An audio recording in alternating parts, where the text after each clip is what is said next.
नमस्कार, मैं हूं आपके साथ निलोफर अंसारी और आप देख रहे हैं सच की परछाई न्यूज। आइए नजर डालते हैं आज की बड़ी खबर पर। जनपद मैनपुरी के कस्बा बेवर के ग्राम नगरिया में आयोजित भागवत कथा में शिरकत करने पहुंची सपा सांसद डिंपल यादव ने मीडिया से बातचीत के दौरान कई अहम मुद्दों पर प्रतिक्रिया दी।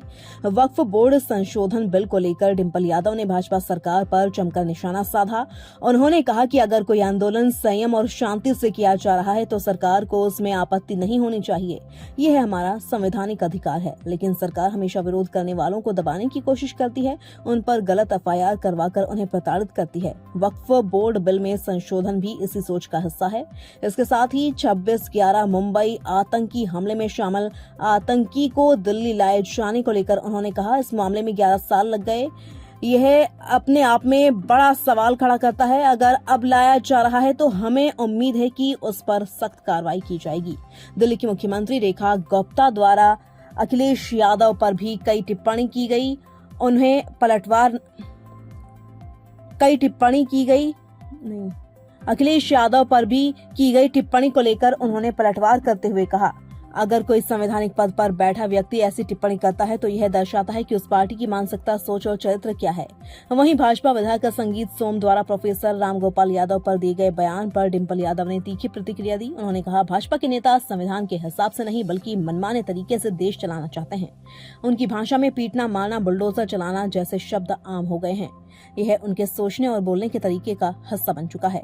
ऐसी अपमानजनक टिप्पणियां उनकी मानसिकता को उजागर करती हैं। लोग विरोध कर रहे हैं, धरने दे रहे हैं, उसके बावजूद सरकार उनकी धरने को अनसुना करते हुए मुकदमे लिख रही है। वक्फ बोर्ड बिल आने के बाद पब्लिक सड़कों पे जी उनके आंदोलन को सरकार दूसरी तरफ से ले रही, मुकदमे लिख रही, उनकी आवाज की दबाने की कोशिश। ये लगातार क्योंकि आंदोलन अगर संयम के साथ और शांतिपूर्वक हो तो मैं नहीं समझती सरकार को ऑब्जेक्शन होना चाहिए, क्योंकि यह हमारा संवैधानिक अधिकार है इस तरह के विरोध प्रदर्शन करने का। और मैं समझती हूँ कि कहीं ना कहीं सरकार सभी के मुद्दे जो हैं जिससे वो आहत महसूस कर रहे हैं, कोई भी पक्ष हो, तो उनको हमेशा सरकार की हमेशा से यह रहता है कि वो इन मुद्दों को दबाएं, लोगों पे गलत एफआईआर लिखे और उनको प्रताड़ित करें। तो इसी इसी क्रम को आगे बढ़ाते हुए सरकार इस तरह के निर्णय ले रही है। 26/11 के आरोपी को दिल्ली लाया जा रहा है, किस तरह से दिल्ली समाजवादी पार्टी अच्छी बात है, दिल्ली लाया जा रहा है और इस पे कड़ी कार्रवाई होगी, ये भी अच्छी बात है। लेकिन इतने साल क्यों लग गए 26 उनके आरोपी को वापस आने में, 26/11 के आरोपियों को वापस आने में? लगातार ये 11वां साल चल रहा है भारतीय जनता पार्टी की सरकार का, तो कहीं ना कहीं ये बड़ा ही प्रश्न चिन्ह उठने वाली बात है।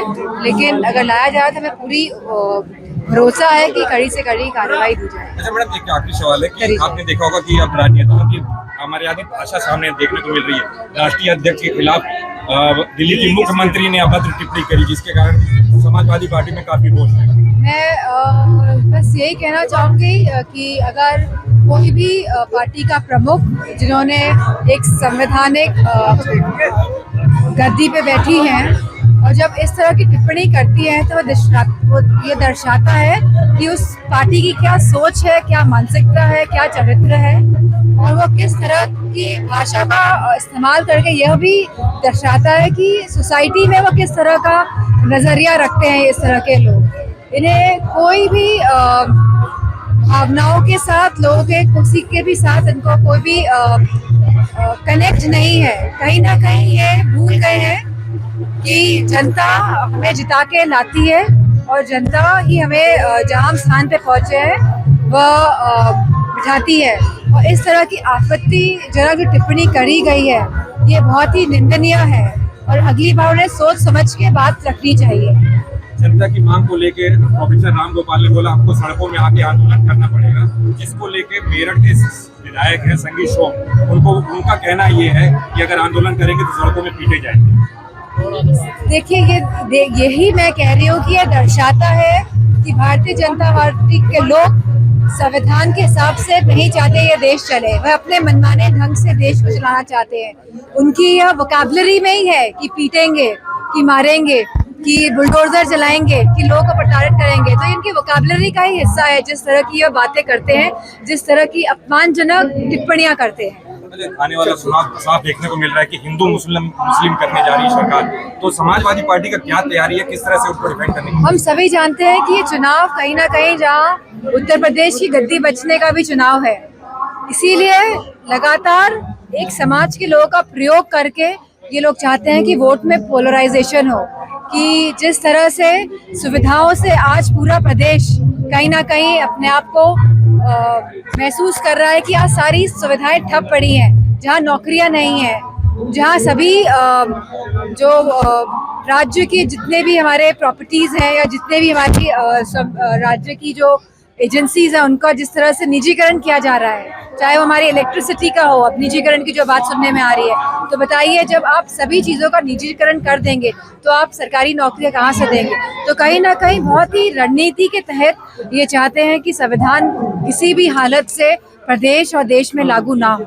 तो ये लड़ाई खाली संविधान को बचाने की, मजबूत करने की और हमारे जो अधिकार हमें मिले संविधान के माध्यम से उसको बचाने की लड़ाई है। फिलहाल के लिए इस खबर में इतना ही। देश और दुनिया से जुड़ी हर खबर देखने के लिए हमारे चैनल सच की परछाई न्यूज को लाइक करें, सब्सक्राइब करें और हाँ, वीडियोस को शेयर करना ना भूलें। नमस्कार।